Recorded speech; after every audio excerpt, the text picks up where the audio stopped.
Би Солонгос Монгол сургуулийн багш Сэлмаа байна.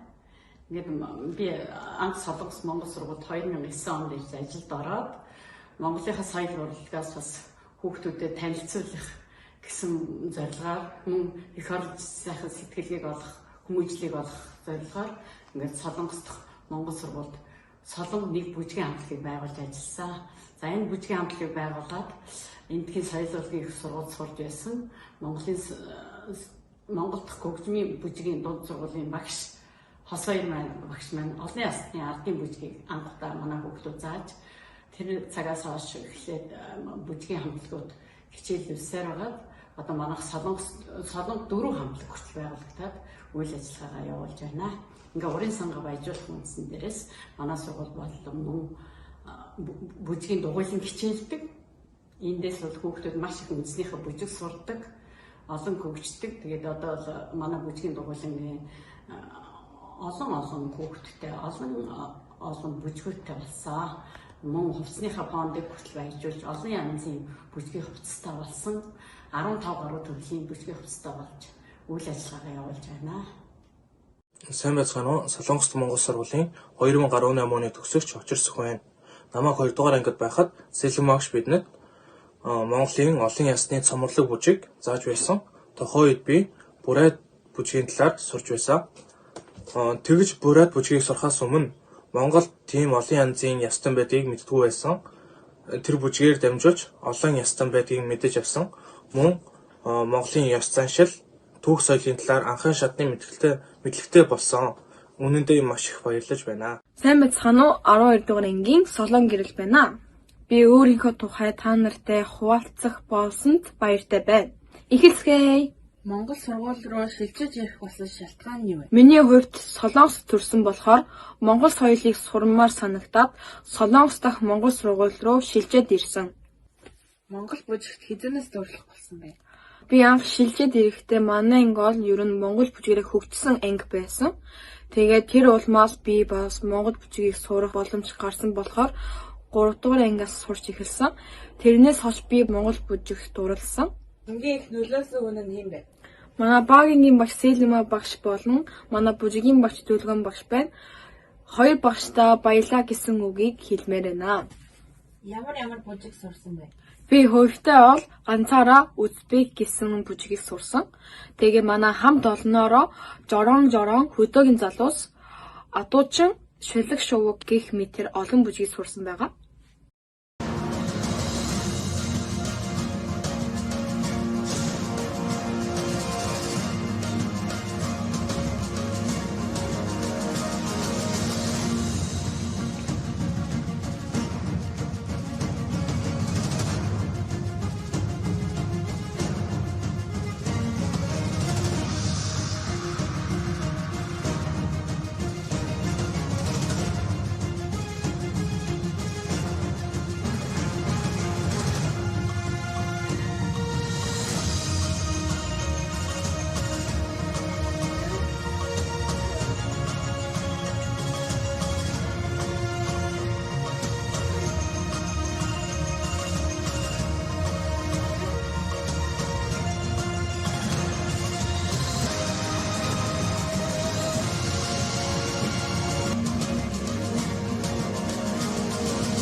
Энэ болохоор Сөүлийн Инчон дүргээс зохиосон бүжгийн тэмцээнээс авсан медаль байгаа. За, энэс гадна өөр тэмцээнд их ороод их медалийг авсан. Тэр олон медаль нь манай сургуульд хадгалагч байгаа. Монгол бүжгээ олон хүмүүс заасан тухайгаа хэлээд өгөөч. Би ерөө манай сургуулийн баг ангийн хүүхдүүдийг зөндөө зааж өгчээсэн. Тэгээ хүний тоогоор хийхээр 50 гаруй хүмүүсийг зааж өгсөн. Бас би Солонгос хүнийг зааж өгдөг байсан. Тэгээ тэр хүмүүс бол Монгол бүжгээр тэмцээнд ороод 1-р байрыг авсан гэж сонсон байгаа.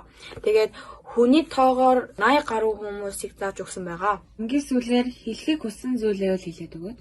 Монгол соёлыг зааж өгсөн Монгол сургуультаа баярлалаа. Тэгээ Монгол бүжгийг сурах боломж өгсөн Сэлмаа багштаа бас баярлалаа. Мөн манай сургуулийн бүх багш нартаа бас баярлалаа гэж хэлмээр байна. Тэгээд одоо хүртэл миний тухай сонсож өгсөн та нартаа бас баярлалаа. Намайг Марал гэдэг. Би болохоор Солонгос төрөөд бас Солонгос цэцэрлэгт хүмүүжээд Тэгээд 1-р ангиасаа Монгол сургуульд сурч эхэлсэн байгаа. Тэгээ одоо 12 дугаар анги төгсөх гэж байна. Тэгээд анх Монгол бүжгээ болохоор 1-р ангиасаа анх сурч эхэлсэн. Тэгээ одоо хүртэл бас бүжиглсээр ирсэн байгаа. Тэгээд анх удаа одоо Хосбаяр багшаар Монгол бүжгээ заалгасан. Тэгээд цаашдаа одоо энэ улсын тэргүүн биелэлч Баяртай багшаар одоо бие биелгээ бүжгийг заалгаж бас одоо Солонгосын маш олон газар тоглолтоор бас ингээд бүжиглсэн байгаа. Тэгээд тэгэхээр сурсан бүх Монгол бүжгээ үнэхээр сургуулийн алтар болгон одоо маш олон газар бүжиглсээр ирсэн. Бас одоо маш олон бүжгийн тэмцээн эдэрт бас оролцож байсан байгаа.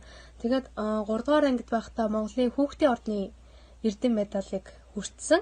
Тэгээд сургуулийн захирлын нэрэмжит 50% тэтгэлгийг одоо 5 дугаар ангидаа болон 12 дугаар ангидаа аваад одоо сургуультай хичээлээ хийж явж байгаа. Тэгээд үргэлж ингэж бидний Монгол ардын бүжгийг зааж өгч бас одоо Монголын ёс заншлыг зааж өгсөн одоо бүжгийн багш нарт болон бас одоо энэ бүх үйл ажиллагааг дэмждэг Солонгос дахь Монгол сургуулийн бүх багш нар болон хүүхдүүдэд маш их татлархаж явдаг байгаа. Баярлалаа. Сайн мэцхан уу? Би Солонгос дахь Монгол сургуулийн 7 дугаар ангийн сурагч Мөнх Холор байна. Би багасаа эхлэж Монгол ардын бүжгийг бүжиглж ирсэн. Тэгээ багтаа гоцлол бүжиг бүжиглж агаад Солонгост ирээд ангийнхантайгаа Солонго 3 гэсэн амтлагт бүжиглэх болсон. Тэгээ манай бүжгээ болохоор Дэлгэн багш болон Ган Долгор багш тэгээд Солонгос дахь Монгол сургуулийн 12 дахь ангийн сурагч Солонго Гэрлэна нар маань манай бүжгийг зааж өгдөг. Тэгээд бид бүжгээрээ сургууль болон дүүргийн үйл ажиллагаандаа бүжиглэж шагналуудыг хүртэж байсан. Тэгээд би бүжгээ бүжиглэхээс гадна яач өвчмийг тоглож сурч байгаа. Тэгээд цуг бүжиглдэг ангийнхан болон бүжиг зааж өгсөн багш нартай маш их баярлалаа. Сайн байна уу? Намайг Холон гэдэг. Би Солонго 4 хамтлагийн гишүүн байна. Солонгос дахь Монгол сургуулийн 2 дугаар ангид сурдаг. Хизэнээс Монгол бүжиг сурсан бэ? 1 дугаар ангид байхад манай Сэлгма багш ангидаа хамтлаг байгуулж хамтлагт нь би орсон. Хин анх Монгол бүжиг заасан талаар манай бүжгийн багш Батболгор багш маань надад бүжиг зааж өгсөн. Манай бүжгийн багш маш гоё бүжгэлдэг. Би том болоо багшгээ бүжигчин болъё гэж боддог. Солонгос Монгол сургуулийн хаантлаар танилцуулна.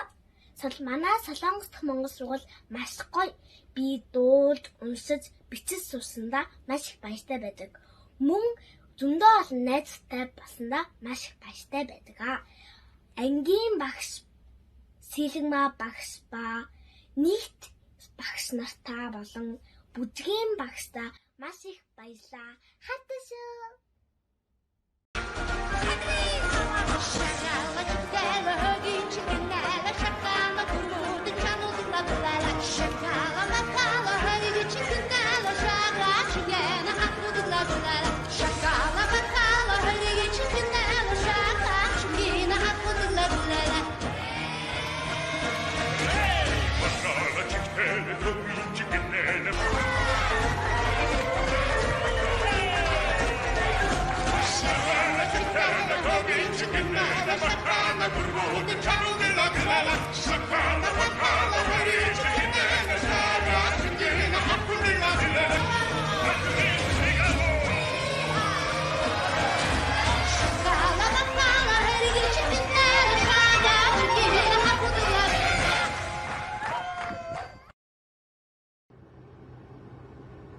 Манай сургуульд болохоор Монгол соёлынхаа ёс заншил суралцуулахын тулд Монгол Улаанбаатар соёлын төвтэй хамтран маш сайхан соёлын төв байдаг.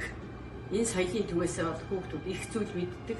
Наацхан манай Монгол үндэсний гэрийнхээ бодит юундаас харж иж хүүхдүүд бодитоор ингэ өдөр харж мэдлэг олж авдаг.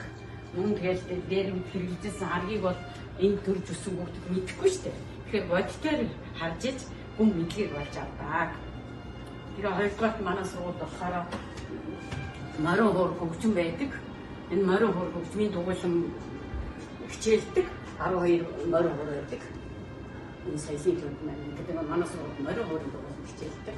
Мөн Монгол үндэсний хөгжим яаж ятаг гэдэг энэ хөгжмөддөр байдаг бас морин ятаг үндэсний хөгжмийн дугуйлан бас манай сургууль хичээлдэг хүүхдүүд маань суралцдаг. Үүнээс гадна эртнийхээ дээр үеийнхээ үндэсний дээл бүхэл зүйл энэ эдэлт хэрэгжсэн дом тэгээд ерөөсөө эртний хэрэгжсэн бүхэл Монголынхаа үндэсний төрлийн хувцас дээлийг мэддэг, бодитоор үзэж харж мэддэг. Юм хүмүүжлэн манай сургууль Монгол номоор байж үзсэн. Монгол номын сантай энэ сургууль их мэдлэг авдаг.